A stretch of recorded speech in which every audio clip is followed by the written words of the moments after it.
ایک ہی بھائی نے فرمایا کہ اگر کوئی دیر سے پہنچے اور فرض کی جماعت ہو رہی ہو، فجر کی خاص طور پر کہتے ہیں، تو سنت کا کیا حکم ہے؟ دیکھیں، سنت کی چونکہ زیادہ تلقین ہے، زیادہ سختی ہے، اس کو قریب با واجب قرار دیا گیا ہے، اسی لیے فقہائے احناف نے ارشاد فرمایا کہ اگر کوئی لیٹ آتا ہے، جماعت کھڑی ہے، تو وہ غور کرے کہ اگر میں سنت کہیں علیحدہ پڑھ کر جماعت میں شامل ہو سکتا ہوں تو اس پہ لازم ہے کہ پھر وہ سنت علیحدہ پڑھے اور پھر جماعت میں شامل ہو، چاہے سلام سے پہلے شامل ہونے کا یقین ہو تو پھر وہ سنت علیحدہ پڑھے گا، پھر آ کے شامل ہو جائے۔ لیکن اگر یہ یقین ہو جائے کہ میں سنن میں مشغول ہوں گا، امام سلامی پھیر دے گا، تو پھر وہ سنت کو ترک کر دے اور وہ امام صاحب کے ساتھ شامل ہو۔ اب یہ سنتیں اگر قضا کرنا چاہیں، ویسے تو امام اعظم کے نزدیک سنن کی قضا نہیں ہوتی،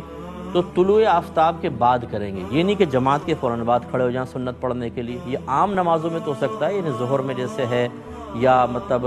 عصر میں بھی نہیں ہو سکتا، مغرب میں ہے یا عشاء میں ہے۔ مغرب میں تو پہلے فرضی ہوتے ہیں، عشاء میں جیسے ہے کہ سنن پہلے والی نکل گئے تو بعد میں جمعے میں ہو سکتا ہے،